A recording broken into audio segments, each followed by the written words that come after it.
สุราเม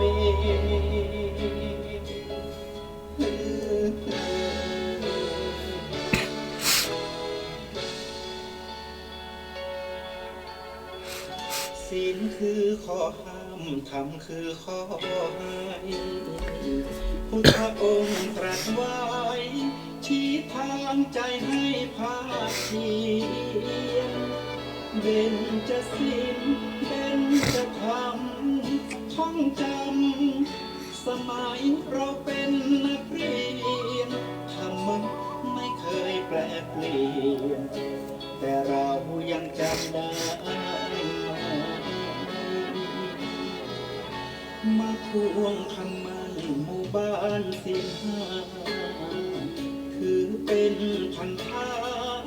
ชาวพุทธทุกคนทั่วไทยสำนักพุทธขับเคลื่อนธรรมจุดเทียนสว่างที่กลางหัวใจสังคมใจคนเย็นดำศีลธรรมในใจต้องมีเบญจศีลยังไงไหนลองท่องมาจะศีลข้อสองห้ามลักทรัพย์ข้อสามห้ามประพฤติผิดในกามข้อสี่ห้ามพูดเท็จข้อห้าห้ามดื่มสุราแล้วเป็นจะทำทั้งป้าว่าอย่างไรนายบอกชัดๆอีกทีข้อหนึ่งเมตตากรุณาข้อสองสัมมาอาชีพข้อสามกามัสสังวรข้อสี่ต้องมีสัจจะข้อห้าจะเป็นสัมปัญญาศีลห้าข้อทำห้าข้อทำใจทำได้สักข้อหรือยังมีศีลสุขธรรมมีธรรมสุขใจวอนพี่น้องไทยช่วยกันใส่ใจจริงจังยุคสมัยสื่อออนไลน์พังโถมโจมตีใจเราทุกทางมีศีลมีธรรมเคียงข้างชีวิตพบทางสุขใจ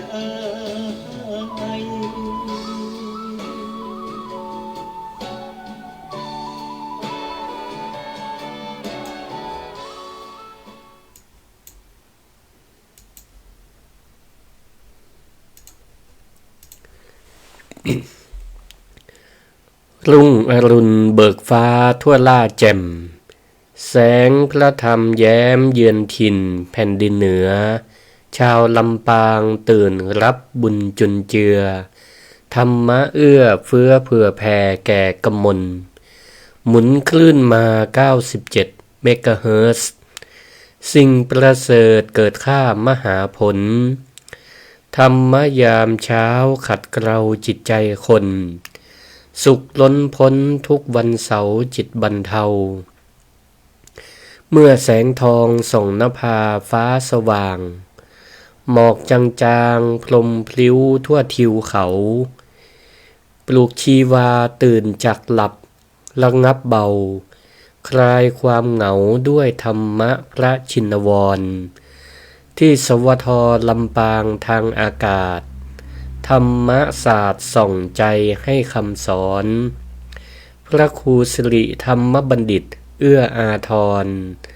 มอบพรหมพรด้วยธรรมะชนะมารขอถวายความนอบน้อมต่อองค์พระรัตนตรัย อันมีพระพุทธเจ้าพระธรรมเจ้าและพระสังฆเจ้าขอถวายความเคารพมายังพระมหาเถระพระเถรานุเถระครูบาอาจารย์เจ้าจุตนจุองค์ขอเจริญพรมายังพุทธศาสนิกชนคนดีมีศีลมีธรรมทุกผู้ทุกท่านวันนี้ เป็นเจ้าของวันเสาร์ที่7เดือนกุมภาพันธ์ พุทธศักราช2569เป็นเจ้าของวันหยุดหลายๆคนพ่องก็เป็นวันทำงานของหลายๆคนเช่นกันอากาศที่จังหวัดลำปางเฮานี่ก็กำลังเย็นสบายมะนาวจนเกินไปก็มาฮ้อนเตื้อในช่วงเจ้านี้ ก็เหมาะแก่การตื่นขึ้นมาสูดลมหายใจแห่งสติ และก็การที่เฮาเหมาะแก่การเติมอาหารใจด้วยรสแห่งพระธรรมวันนี้อาตมาภาพพระครูสิริธรรมบัณฑิตเจ้าวาดวัดมิ่งเมืองมูลตำบลพี่ชัยอำเภอเมืองจังหวัดลำปางอาจารย์ประจำวิทยาลัยสงฆ์นครลำปางมหาวิทยาลัยมหาจุฬาลงกรณราชวิทยาลัยเป็นสถานศึกษาแห่งการศึกษาระดับอุดมศึกษาเปิดหลักสูตรปริญญาตรีปริญญาโทแก่พระสงฆ์บรรพชิตและคฤหัสถ์ญาติโยมวันนี้ก็ได้มาทำหน้าที่นั่งอยู่หน้าไมค์เพื่อเป็นกัลยาณมิตรทางจิตวิญญาณผ่านรายการธรรมะยามเช้าทางคลื่นสถานีวิทยุกระจายเสียงแห่งประเทศไทยกรมประชาสัมพันธ์จังหวัดลำปาง FM 97เมกะเฮิรตซ์หรือสวทกรมประชาสัมพันธ์ศรัทธาญาติโยมทั้งหลายเนาะ วันนี้วันที่7กุมภาวันผูกแล้วเนาะก็คือวันอาทิตย์ที่8กุมภาพันธ์ก็จะเป็นวันสำคัญระดับประเทศระดับชาตินั่นก็คือเป็นวันเลือกตั้งสภาเลือกตั้งสมาชิกสภาผู้แทนราษฎร เป็นวันที่อำนาจอธิปไตยจะกลับพลิกมาสู่มือของหมู่เฮาทุกคนแห่งครั้งหนึ่งเป็นวันที่ปลายปากกาของเราท่านทั้งหลายจะมีคุณค่ามีความศักดิ์สิทธิ์ยิ่งกว่าวันอื่นๆวันไหนๆเพราะมันคือการกำหนดบ้านเมืองของประเทศไทยเฮากำหนดความเป็นอยู่ของหมู่เฮาท่านทั้งหลายดังนั้นหัวข้อธรรมที่จะมาอู้มาจากันในวันนี้ก็จะขอยกหัวข้อประเด็นที่ว่าเลือกคนดี4สภาพัฒนาประชาธิปไตยด้วยใจเป็นธรรมก็เพื่อเป็นเข็มทิศจี้ต่างฮื้อศรัทธาญาติโยมท่านทั้งหลายได้พิจารณาก่อนก้าวเท้าออกจากบ้านเข้าสู่คูหาในวันพรุ่งนี้โดยวันนี้ก็จะได้อ้างอิงเอาธรรมะคำสอนของสมเด็จพระสัมมาสัมพุทธเจ้าเอามาประยุกต์อู้จากับศรัทธาท่านผู้ฟังทั้งหลายซึ่งก็ตรงตามพุทธศาสนสุภาษิตที่มาในคุตกนิกายชาดกที่ว่านิสัมมะกรณังไสยโย นิสัมมะกรณังไสยโยแปลว่าจะได้แปลว่าการใคร่ครวญก่อนแล้วจึงทำดีกว่าการใคร่ครวญก่อนแล้วจึงทำดีกว่า คำถามก็คือว่าจะได้ว่าต้องใคร่ครวญก่อนคำตอบก็คือเพราะว่าการกระทำใดๆทุกอย่างแม้แต่วันพวกนี้ที่เราจะไปกากบาทเลือกตั้งการกบาทลงในบัตรเลือกตั้งถึงแม้ว่าจะใช้เวลาเ พียงบักกี่วินาทีแต่ผลของการเลือกตั้งนั้นก็จะอยู่กับเฮาไปเมินถึง4 ปีเหมือนคำเก่าที่เปิ้นว่าปลูกถั่วก็ได้ถั่ว ปลูกงาก็ได้งาเลือกคนอย่างใดเฮาก็จะได้อนาคตอย่างนั้นวันนี้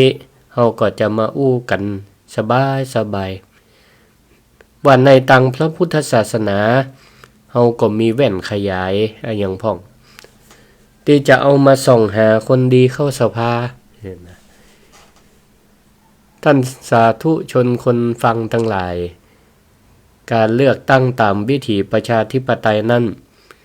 แต่ที่จริงแล้วตรงกับหลักธรรมในตังพระพุทธศาสนาเรื่องอธิปไตย3หรือความเป็นใหญ่อธิปไตยแปลว่าความเป็นใหญ่ ในตังพระพุทธศาสนาไว้แบ่งเป็น3ประการด้วยกันในวันพรุ่งนี้เมื่อศรัทธาญาติโยมทั้งหลายผู้ที่มีสิทธิ์มีเสียงก็จะถือบัตรประชาชนเดินเข้าคูหา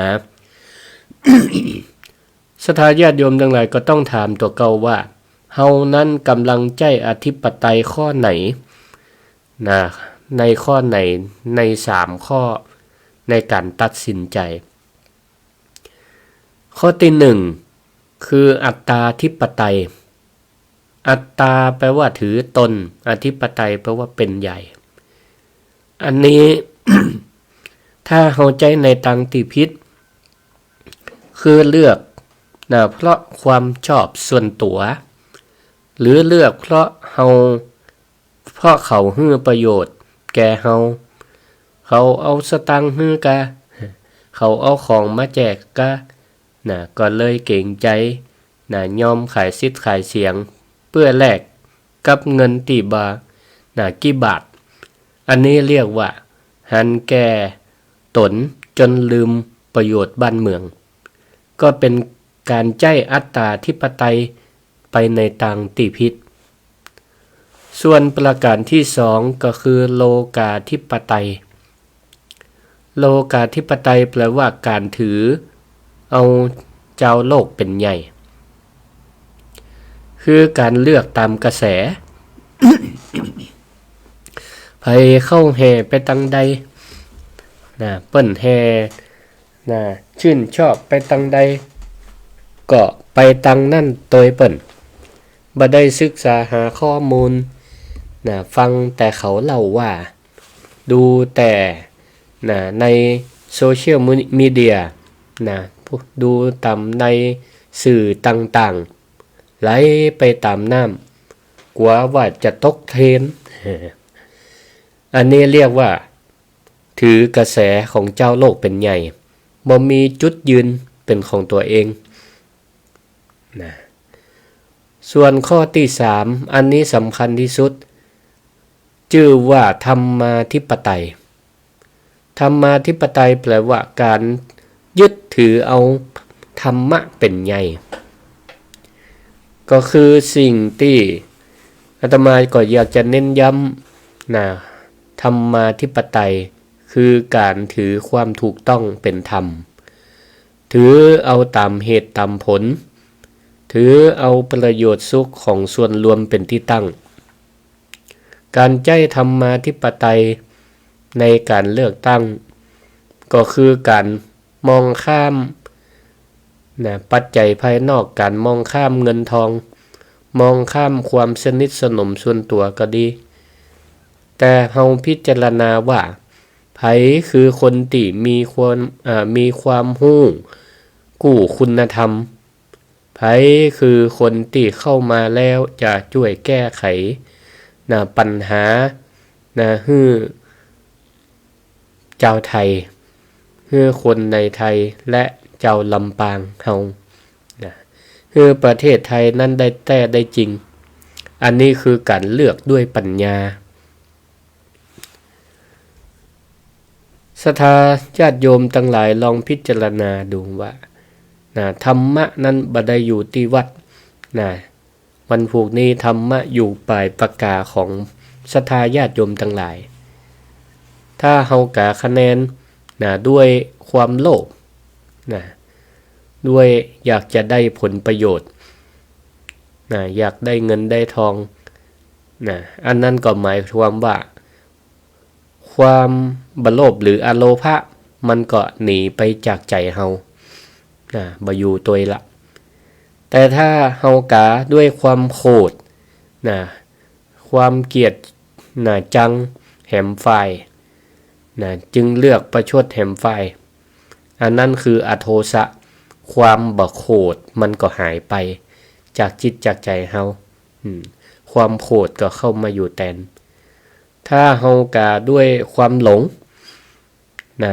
เจื่อเข้าล่วงก็ดีเปิ้นจุเปิ้นหลอกก็ดีเปิ้นสัญญาก็ดีอย่างอีนี่หมายความว่าความหลงกำลังเข้ามาครอบงำเฮาเรียกว่าโมหะส่วนอโมหะความบ่หลงก็จะหนีไปจากเฮาหายไปดังนั้นพรุ่งนี้ก็ขอให้เฮานั้นมีสติตั้งมั่นมีใจที่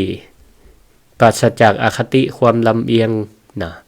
เข้าคูหาด้วยจิตว่างจากกิเลสแต่เฮานั้นมุ่นอยู่กับการใจปัญญาพิจารณาตามแนวเหตุและผลอันนี้แหละคือการปฏิบัติธรรมในวันเลือกตั้งในวันพรุ่งนี้ประเทศของเฮานั้นเป็นว่าเปรียบเหมือนรถทัวร์กันใหญ่ประชาชนทุกคนก็คือผู้โดยสารส่วนสสหรือสมาชิกสภาผู้แทนราษฎรที่เฮาจะเลือกเปิ้นเข้าไปนั้นก็เปรียบเหมือนโชเฟอร์หรือคนขับรถในวันพรุ่งนี้คือวันที่เฮาจะเลือกคนขับรถให้เฮาถามศรัทธาญาติโยมทั้งหลายว่าถ้าศรัทธาจะนั่งรถไปต่างจังหวัดต่างมันกดมันเขี้ยวมันอันตรายเฮาจะเลือกคนขับแบบไหนคนขับคนที่หนึ่งเป็นคนขับที่หน้าตาดีอู้จ๋าม่วนหูเอาขนมมาแจกผู้โดยสารก่อนขึ้นรถแต่คนขับรถขับบ่จักบ่ฮู้กฎจราจรแถมชอบแอบลับในเวลาขับส่วนคนขับคนที่สองเป็นนักเลงขับรถซิ่งปาดซ้ายพ่องปาดขวาพ่องไผขวางจนบ่สนใจความปลอดภัยของผู้โดยสารสนใจแต่การจะไปเพื่อถึงเป้าหมายปลายทางให้มันเร็วๆเพื่อที่จะไปรับงานอื่นต่อ ส่วนคนครับคนที่สามบุคลิกก็อาจจะดูเรียบแต่มีความชำนาญในเส้นทางฮู้ว่าตัดใดเป็นเหวฮู้ว่าตัดใดเป็นก้งอันตรายและก็มีความเคร่งครัดรักษากฎจราจรบ่ดื่มในคณะครับก็ดีและที่สำคัญก็คือรักษาชีวิตผู้โดยสารเหมือนกับรักษาชีวิตของตัวเอง ศรัทธาญาติโยมทั้งหลายจะเลือกคนขับประเภทไหนท่านทั้งหลายก็คงจะตอบในใจแล้วได้ว่าเฮาก็ต้องเลือกคนขับประเภทที่3มันก็แต่ในความเป็นจริงเวลาเฮาเลือกตั้งบางทีเฮาก็กลับไปเลือกคนที่1เพราะเปิ้นเอาขนมมาแจก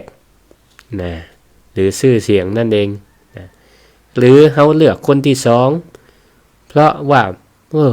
กำอู้กำจาหาเสียงดี สะใจดีม่วนผลสุดท้ายรถทัวร์ประเทศไทยก็อาจจะตกเหวหรือจอดเสียอยู่ข้างทาง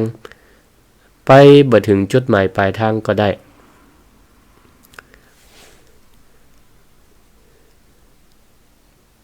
ก็สมมุติ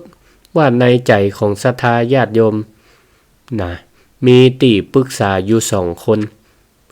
นั่งเถียงกันอยู่ข้างหูคนแรกนั่นชื่อว่านายตัณหานะนายตัณหานี่ก็อาจจะมากระซิบหน้าหู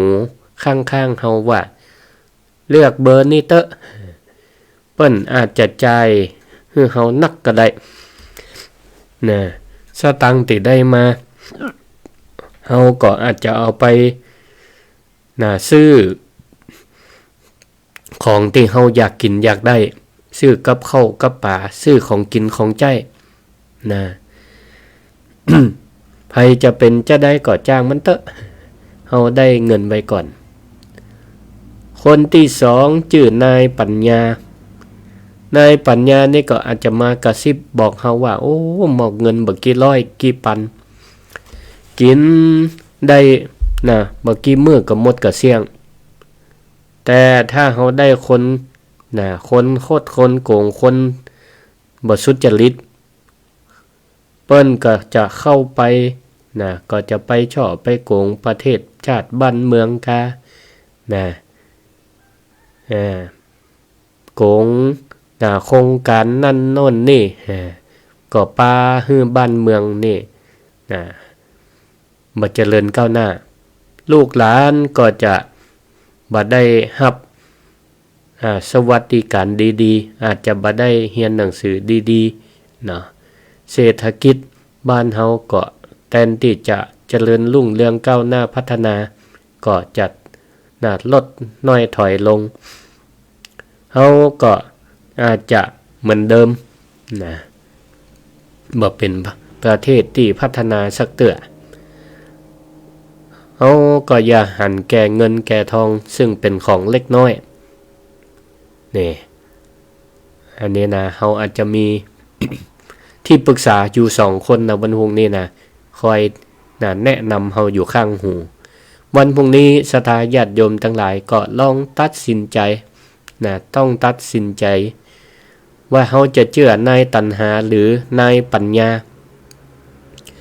การบขายสิทธิ์ขายเสียงก็คือการรักษา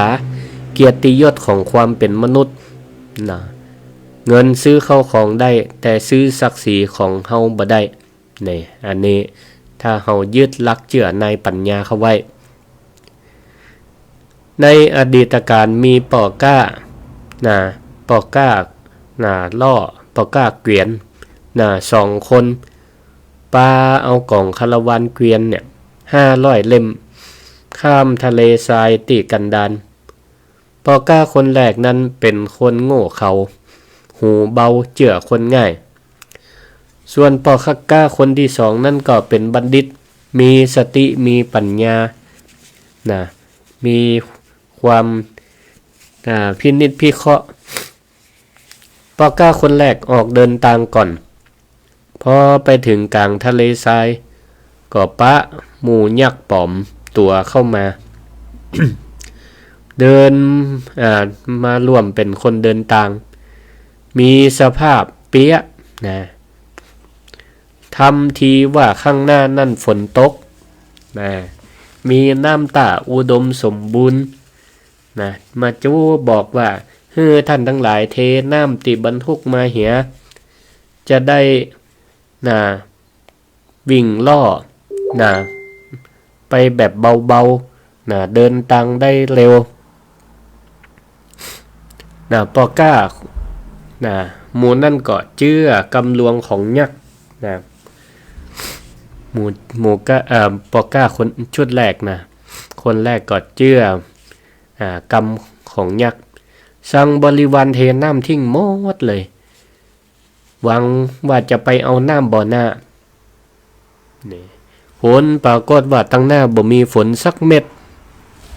มีแต่ความแห้งแล้งสุดท้ายตึงหมู่ของคาราวาน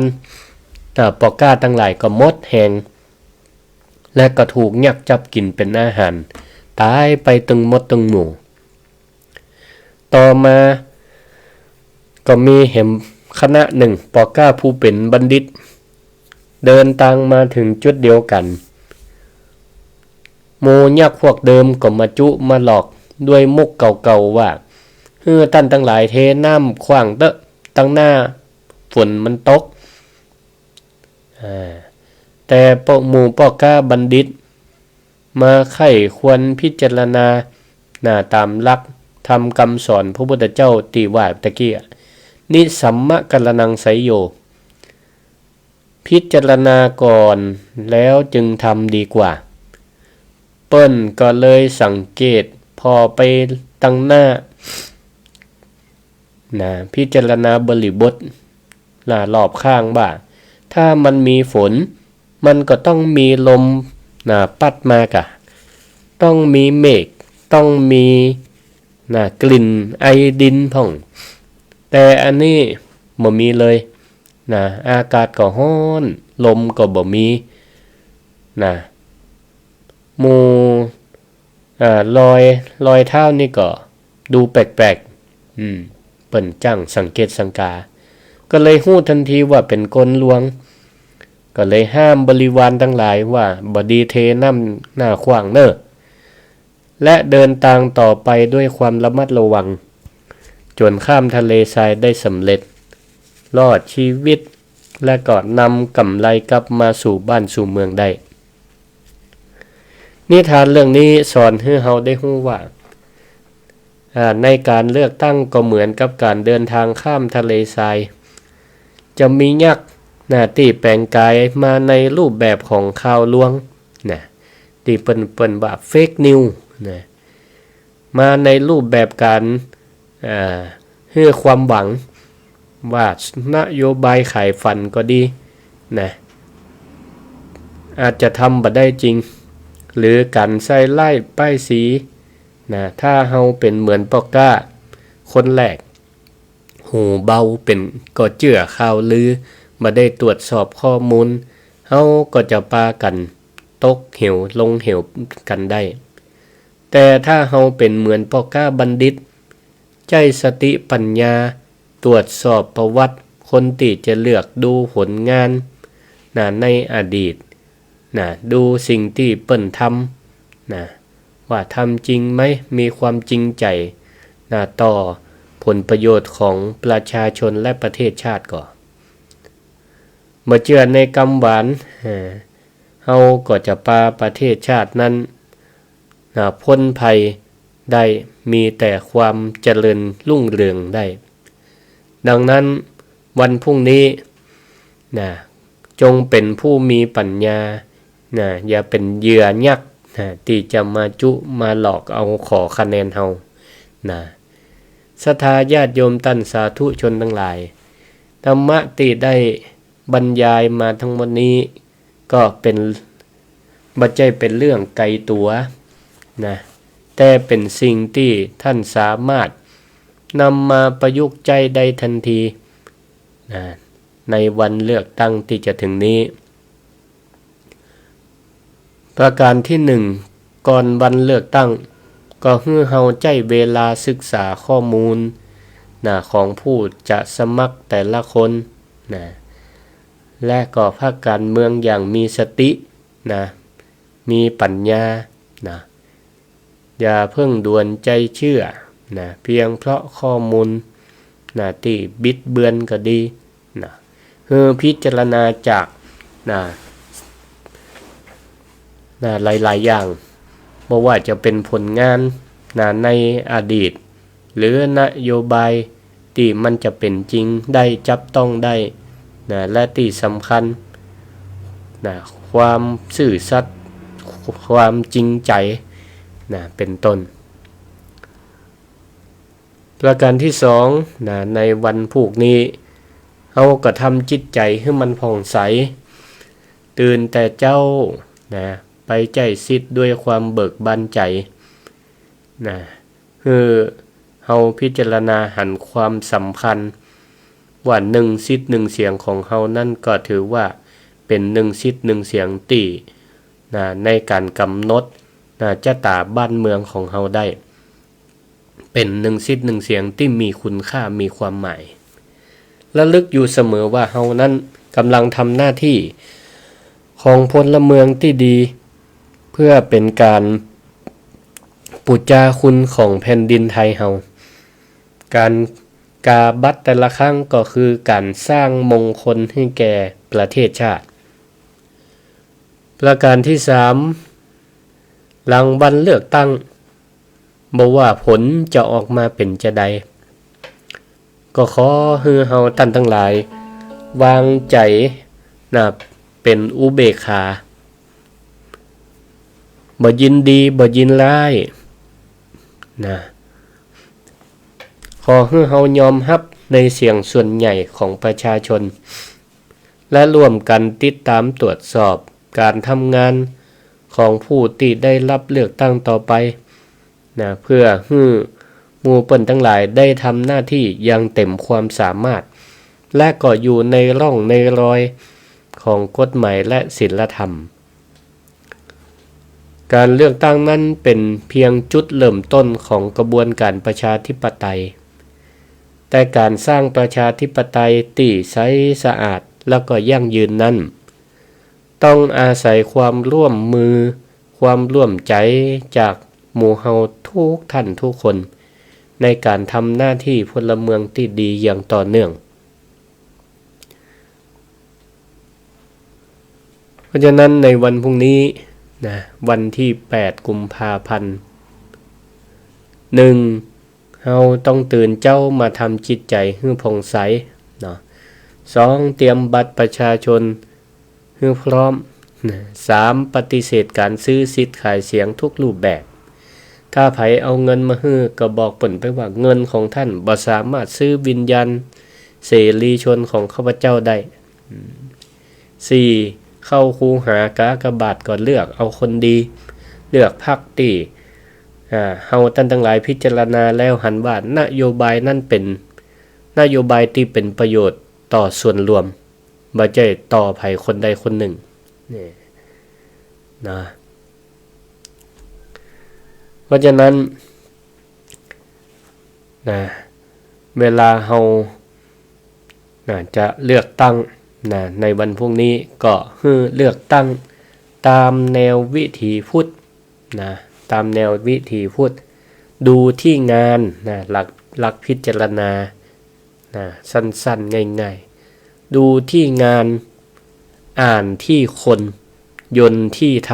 ำนำด้วยปัญญาดูที่งานอ่านที่คนยนต์ที่ทำนำด้วยปัญญา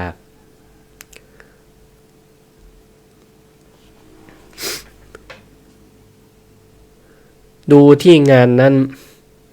คือการดูที่อดีตเพื่อทำในอนาคตเราอย่าดูแค่ป้ายหาเสียงที่มันแปลงออกมาด้วยความสวยสดงดงามหรือดูแค่นโยบายขายฝันที่เขียนขึ้นมาปลุกใจเพื่อเฮานั้นมีใจใครได้ใครมีใครเป็นแต่คือเฮานั้นย้อนกลับไปดูร่องรอยผลงานร่องรอยแห่งงานที่เปิ้นได้ทำไว้ในอดีตสมัยที่เปิ้นอาจจะเคยดำรงตำแหน่งเคยเข้ามาทำงานเพื่อสังคมหรือที่เปิ้นเข้ามาเป็นสมาชิกใหม่เฮาก็ดูผลงานที่เปิ้นทำที่ต่างๆว่าเป็นคนมีจิตอาสาอย่างจริงใจก็อย่างนี้เป็นต้นเปิ้นได้สร้างประโยชน์อะไรยังที่เป็นชิ้นเป็นอันพ่องอย่างนี้ก็เปรียบเหมือนเฮาจะจ้างช่างให้มาปลูกบ้านเฮาก็คงบ่จ้างคนที่โม้เก่งคุยเก่งแต่เฮาจะจ้างคนที่มีผลงานปลูกบ้านแข็งแรงสวยงามบ่ทิ้งงานในอดีตมาเป็นตัวการันตีเวลาเฮาจะจ้างคนมาแปลงบ้านก็ต้องไปพ้อผลงานในอดีตว่าเปิ้นเคยไปแปลงบ้านที่ไหนก็ไปพ้อว่าผลงานเป็นจะได้พ้องอย่างนี้อันที่2อ่านที่คน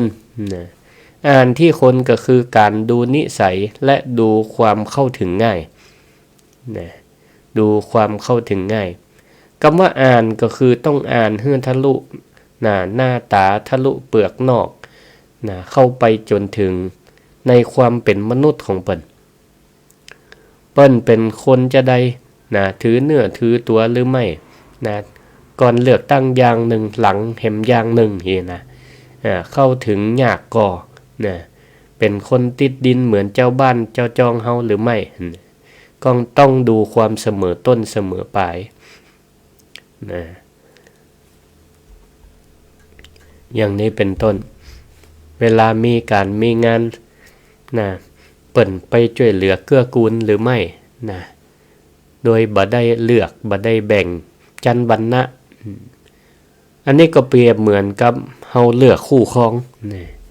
เฮาอย่าพอแต่หน้าตาแต่งตัวดีอย่างเดียวให้ดูว่าเปิ้นเป็นคนฮักครอบครัวแต่ก็ดูแลยามเจ็บไข้ได้ป่วยก็อันนี้คือเนื้อแท้ของคนข้อที่3คือยนต์ที่ทำยนต์ที่ทำยนต์ตัวนี้ก็คือการดูยนต์ที่ทำคือการดูความซื่อสัตย์เป็นที่ตั้งอันนี้ถือว่าเป็นข้อที่สำคัญคือการสแกนหา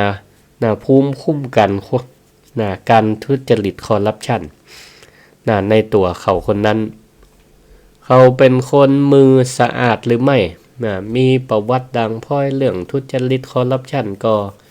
เอื้อประโยชน์แก่ตนและพวกพ้องหรือไม่อย่างนี้เป็นต้นเปิ้นเป็นค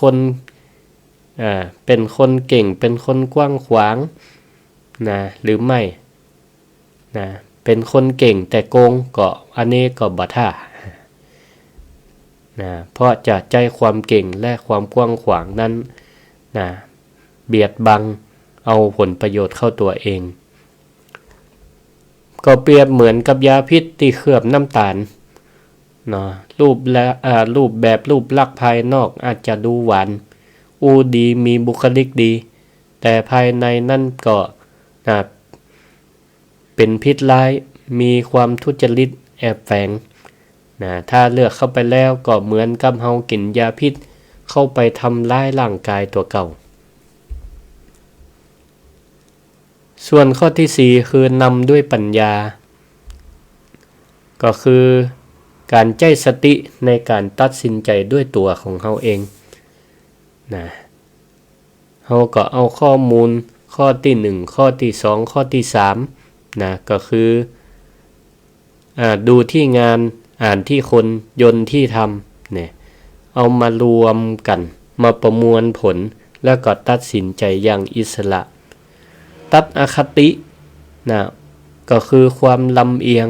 ออกไปจากจิตจากใจอย่าเลือกเพราะหันว่าชอบพอกัน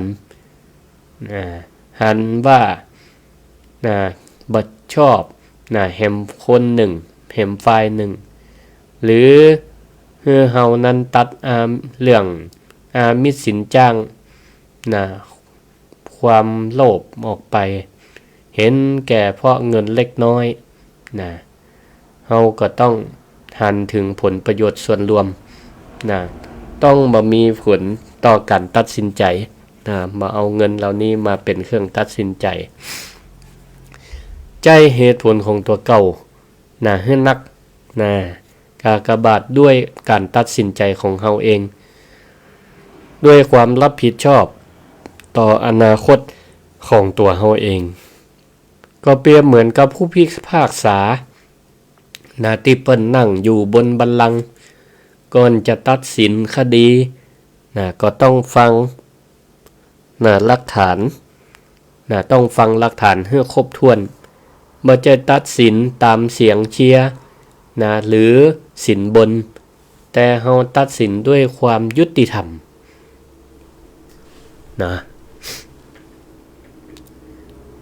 เพราะฉะนั้นศรัทธาญาติโยมท่านสาธุชนทั้งหลายในวันพรุ่งนี้ก็ถือว่าเป็นวันที่มีความสำคัญยิ่งต่อ ทุกท่านทุกคนและก็ต่อส่วนรวมประเทศชาติทั้งหลายที่เฮาจะได้เลือกคนดีซึ่งเป็นตัวแทนของเฮาเข้าไปเป็นปากเป็นเสียงเข้าไปช่วยดูแลพัฒนาประเทศชาติสังคมเศรษฐกิจการศึกษาทุกมิตินั่นเป็นความหวังของเราทุกคนของเยาวชนลูกหลานตันเต้าเฮาทุกคนเพราะฉะนั้นก็เลยมาอู้จาโดยใจธรรมะที่พระพุทธเจ้าเปิ้นได้สอนเอาไว้ตั้งแต่อดีตจนถึงปัจจุบันก็ยังใจได้อยู่นี่สัมมะกัลนังไสโยพึงไข้ควรก่อนแล้วแล้วลงมือทำเป็นการดีกว่าเนาะในฐานะที่เฮาท่านทั้งหลายเป็นพุทธศาสนิกชนเป็นพลเมืองดีของชาติการเลือกคนเข้าไปในสภานั้นบ่ใช่เป็นเพียงกากบาทลงคะแนนอย่างเดียวแต่เป็นโอกาสอันดีที่เฮาจะได้แสดงออกซึ่งหน้าที่ความรับผิดชอบต่อบ้านต่อเมืองเป็นโอกาสที่เฮาจะได้ใจวิจารณญาณในการเลือกคนดีเข้าไปทำหน้าที่แทนเฮาในสภาเพื่อนำพาประเทศชาตินั้นไปสู่ความเจริญไปสู่ความเจริญการที่เฮาเลือกใครสักคนมาเป็นผู้แทนของเฮาในวันนี้มันก็บ่ต่างกับการเลือกกัลยาณมิตรหรือการเลือกคนมาเป็นผู้นำครอบครัวเป็นผู้นำองค์กรถ้าหากว่าเฮามองในเชิงธรรมะแล้วก็คือการยกหลักธรรมขึ้นมาเฮาก็ต้องมีสติมีความระลึกได้บ่หลงบ่ลืมบ่ประมาทก่อนที่เฮาจะกาบัตรลงคะแนนก็ต้องมีสติระลึกอยู่เสมอว่าเฮากำลังทำหน้าที่อันสำคัญเพื่อบ้านเมืองบ่ใช่ทำตามกระแสบ่ใช่ทำไปเพราะด้วยความเก่งอกเก่งใจเพราะความกลัวเพราะหันแก่อามิตรสินจังเล็กๆน้อยๆเฮาก็ต้องมีปัญญาก็คือความรอบรู้การพิจารณาไตร่ตรองด้วยตามแนวหลักเหตุผลใจปัญญาพิจารณาคุณสมบัติของผู้สมัครแต่ละคนทั้งด้านความรู้ความสามารถประสบการณ์และที่สำคัญที่สุดก็คือคุณธรรมความซื่อสัตย์สุจริตอย่าเพิ่งด่วนใจเชื่อเพียงเพราะกำจากำโฆษณาชวนเชื่อต่อไปก็คือไล่ใจลักฮิริฮิริคือความละอายต่อบาปละอายต่อการกระทำชั่วในที่ลับและที่แจ้งเปิ้นมาซื้อซิดมาซื้อเสียงเฮาก็ถือว่าเป็นการกระทำที่บ่ซื่อตรงถ้าเฮาไปฮับและเฮาไปทำก็ถือว่าเรานั้นบ่ซื่อตรงต่อตัวเก่าและต่อส่วนรวมก็ถือว่าเป็นการทำลายคุณค่าและศักดิ์ศรีของความเป็นมนุษย์เป็นคนผู้มีฮิริเฮาตั้งอยู่ในความฮิริความละอายใจคนอื่นบ่ฮู้แต่ใจเฮาฮู้อันนี้เฮาถือว่ามันเป็นสิ่งที่บ่ควรทำต่อไปก็คือโอตตัปปะคือความเก่งกลัวต่อผลบาปกรรมความเก่งกลัวว่าถ้าเฮาเลือกคนบ่ดีเข้าไปบริหารแล้วกรรมนั้นก็จะย้อนกลับมาสร้างความเดือดร้อนให้แก่ตัวเฮาครอบครัวและก็สังคมในระยะยาว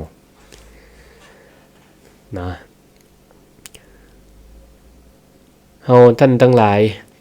ก็ขอให้พิจารณาเกิดว่าประเทศชาติของเฮานั่นก็เปรียบเหมือนเรือลำใหญ่ที่กำลังลอยอยู่กลางทะเลถ้าเฮาทุกคนเป็นผู้โดยสารบนเรือลำนี้การเลือกตั้งหรือการคัดเลือกนายท้ายเรือหรือกัปตันจะมาคอยกุมหางเสือนำปลาเรือลำนี้ฝ่าคลื่นฝ่ามรสุมไปสู่จุดหมายปลายทางที่ปลอดภัยได้ถ้าเฮาเลือกกัปตันเป็นคนขี้เหล้าเมายาบ่มีสติบ่มีความรู้บ่มีความสามารถในการขับเรือได้หรือเป็นคนขี้โลภมีจิตคิดที่จะเจาะเรือเพื่อเอาเศษเล็กไปขายเรือของเฮานั้นก็บ่สามารถจะถึงฝั่งได้มีแต่จะล่มจะอับปางลงกลางทะเลทำให้ผู้โดยสารทั้งหมดต้องประสบความหายนะไปด้วยกันแต่ถ้าเฮาเลือกนายท้ายเรือที่มีสติสัมปชัญญะสมบูรณ์มีความรู้มีความสามารถเชี่ยวชาญในการพอทิศพอทางของลมและกระแสน้ำที่สำคัญก็คือมีคุณธรรมมีความเมตตาปรารถนาดีต่อผู้โดยสารทุกคนมีความเป็นห่วงเป็นใยผู้โดยสารทุกคนเขาก็จะย่อมนำปลาเรือนี้ไปสู่จุดหมายปลายทางได้อย่างสวัสดิภาพดังนั้นการเลือกตั้งในครั้งนี้หมู่เฮาท่านทั้งหลายก็รอกันมา4ปีแล้วก็ได้หันผลงานของบรรดาท่านทั้งหลายเพิ่นก็ได้ทำมาแล้วเฮาก็เอามาเป็นเครื่องในการพิจารณาในการตัดสินใจในการเลือกตั้งในวันพรุ่งนี้เพราะฉะนั้นพวกเราท่านทั้งหลายก็ร่วมกันเลือกนายท้ายเรือที่ดีที่สุดให้กับประเทศชาติของเฮาเพื่อกับประเทศชาติของเฮามีแหมเรื่องหนึ่งอยากจะนำมาเล่าสู่กันฟังในสาธุศีลชาดกเป็นเรื่องราวในสมัยพุทธกาลที่สอนให้เฮารู้จักเลือกคนจากคุณธรรมบ่ใช่เลือกคนจากรูปลักษณ์ภายนอกในอดีตการนั้นมีพราหมณ์มหาศาลผู้หนึ่งในเมืองพาราณสีเปิ้นมีธิดาสาวมีความสวยสดงดงามอยู่คนหนึ่งเมื่อธิดานั้นได้เจริญวัยพราหมณ์ก็เลยคิดจะหาคู่ครองที่เหมาะสมให้ก็นางก็เลยกล่าวกับบิดาของเปิ้นว่าข้าแต่ป่อลูกบ่ปรารถนาจะครองเรือนกับชายที่ปราศจากศีลธรรมลูกปรารถนาประจายที่มีศีลเป็นเครื่องประดับใจเท่านั้นพราหมณ์ผู้เป็นป่อก็เลยส่งคนไปสืบเสาะหาประจายที่มีศีลในหมู่บ้านแห่งหนึ่งคนของพราหมณ์ก็ได้พบกับชายหนุ่มคนหนึ่งที่กำลังเดินทางไปทำงานแต่ในระหว่างที่เขาได้ทำมีดขอที่เน็บไว้ที่แอวล่นหายไปในน้ำเขาก็เกิดว่าถ้าหากเขาลงไปงมมีดตอนนี้ก็จะเสียเวลาทำการทำงานทำให้ขาดรายได้เขาก็เลยตัดสินใจเดินทางไปทำงานก่อนเมื่อทำงานเสร็จแล้วก็ได้รับการจ้างแล้วก็ปิกมางมมีดในภายหลังคนของพราหมณ์ได้หันดังอั้นก็เลยเข้าไปไถ่ไปถามว่าสหายตั้นยอมเสียเวลาทำงานเพื่อกลับมางมมีดราคาเพียงเล็กน้อยเพราะเหตุอันใดชายหนุ่มก็เลยตอบว่าข้าพเจ้าบ่ได้เสียดายมูลค่าของมีดแต่ข้าพเจ้าเสียดายสัจจะที่ได้ตั้งเอาไว้ว่าจะปิกมาเอามีดคืน ข้าพเจ้าบ่ต้องการเป็นคนเสียสัจจะนี่คนของพราหมณ์ได้ฟังจะอันก็เกิดความเลื่อมใสในความมีศีลมีสัจจะของใจหนุ่มนี้ก็เลยปีกไปรายงานให้พราหมณ์พราหมณ์นี้ได้ยินได้ฟังอย่างอีกก็ดีอกดีใจได้ดีใจที่ได้ปะคนดีมีคุณธรรมก็เลยยกลูกสาวให้แต่งงานตัวพร้อมทั้งมอบทรัพย์มอบสมบัติทั้งสอง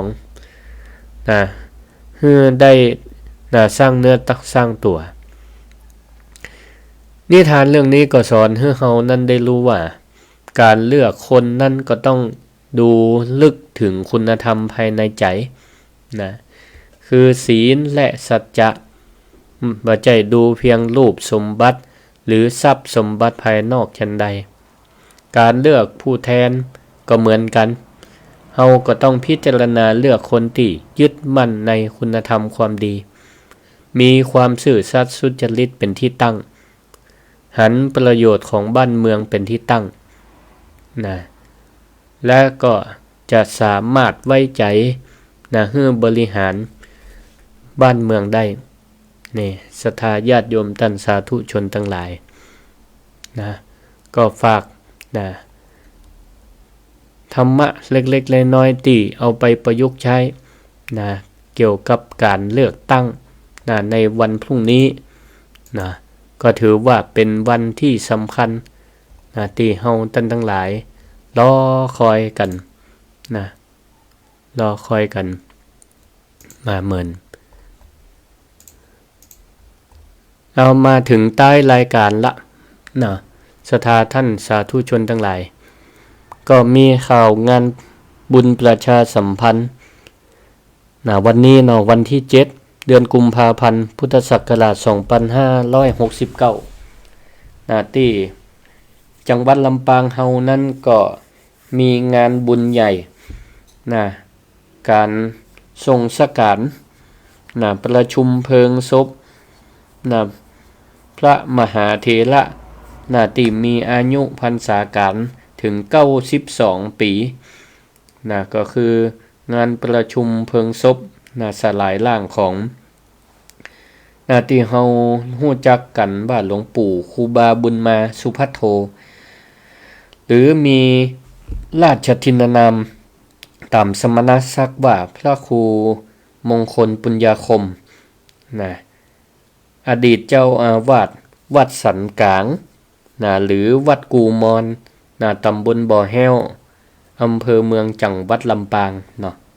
แต่คืนนี้ก็ตั้งคณะสงฆ์อำเภอเมืองจังหวัดลำปางนำโดยหลวงพ่อพระครูอนุสาสวรธรรมเจ้าคณะอำเภอเมืองลำปางเจ้าวาดวัดบุญยวาสวิหารพระลำหลวงพร้อมด้วยพระสังฆาธิการทุกระดับในเขตอำเภอเมืองลำปางเป็นเจ้าภาพแต่คืนนี้ส่วนวันนี้ก็เป็นวันสุดท้ายของการทำบุญให้เปิ้นแล้วก็จะได้ทำพิธีประชุมเพลิงสลายร่างเปิ้นก็ขอเชิญชวนศรัทธาญาติโยมท่านทั้งหลายที่มีความเคารพศรัทธาในตัวของหลวงปู่ครูบาบุญมาสุภัทโธจะไปร่วมพิธีส่งสการเปิ้นในวาระโอกาสสุดท้ายก็เชิญได้ที่วัดสันกลางกูมอนตำบลบ่อแห้วอำเภอเมืองจังหวัดลำปางก็เริ่มตั้งแต่เวลา10 โมงเป็นต้นไปมีการสวดธรรมนิยามมาสูตรและก็ถวายภัตตาหารเพล